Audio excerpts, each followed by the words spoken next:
Bonjour à toutes et à tous. Je vous retrouve depuis Strasbourg pour le dernier journal de bord de l'année. Je voulais d'abord vous parler du Brexit. Le Premier ministre britannique Boris Johnson présentera vendredi son accord de Brexit au Parlement britannique avec pour objectif que le Royaume-Uni quitte l'Union européenne fin janvier. Nous ne pouvons que regretter cette décision.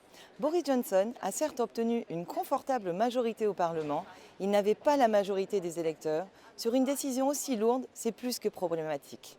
À partir du 30 janvier, une période de transition commencera, où les effets du Brexit ne se feront pas sentir sur l'économie et les citoyens. Pendant cette période, l'Union européenne et le Royaume-Uni doivent trouver un accord permanent. Boris Johnson veut parvenir à un accord commercial avant la fin 2020, excluant toute prolongation de la période de transition censée adoucir la sortie du Royaume-Uni de l'Union européenne. C'est donc la perspective d'un no deal, un Brexit sans accord qui referait surface. Celui-ci serait catastrophique pour les citoyens européens et britanniques, avec d'immenses difficultés dans les transports, dans la pêche ou encore concernant la situation en Irlande. Sur un autre sujet, les ministres de la pêche se sont réunis entre lundi et mercredi pour fixer les quotas de pêche pour 2020.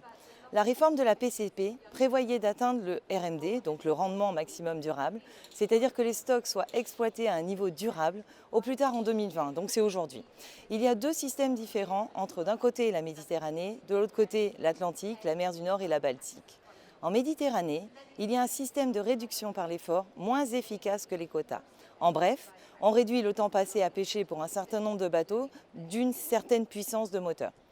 Hier, le Conseil a fixé le niveau de réduction de l'effort pour la Méditerranée occidentale à 10% pour 2020, comme prévu par le plan pluriannuel pour la Méditerranée occidentale adopté cette année.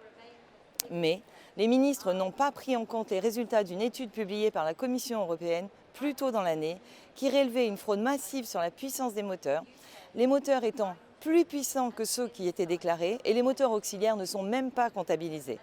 Il aurait donc fallu une réduction plus forte pour compenser les effets de la fraude. Pour l'Atlantique, la mer du Nord et la Baltique, c'est un système de quotas classique qui existe. Chaque année, les scientifiques calculent ce qui serait un niveau de pêche durable. Cette année, les ministres ont une fois de plus ignoré les scientifiques. S'ils ont bien mis en place certaines réductions, les quotas restent plus importants que les avis scientifiques et de nombreuses espèces seront surpêchées encore et encore. Pourtant, c'était la dernière chance pour les ministres de respecter l'objectif de la politique commune de la pêche. La surpêche continue, alors que la loi imposait des niveaux durables en 2020, ce n'est pas tolérable. Le Parlement européen doit agir. Un autre sujet sur lequel je vais travailler l'an prochain, toujours en lien avec la bonne santé des mers et des océans, sera celui des aires marines protégées. J'ai en effet été désignée rapporteure d'un rapport d'initiative sur ce sujet crucial.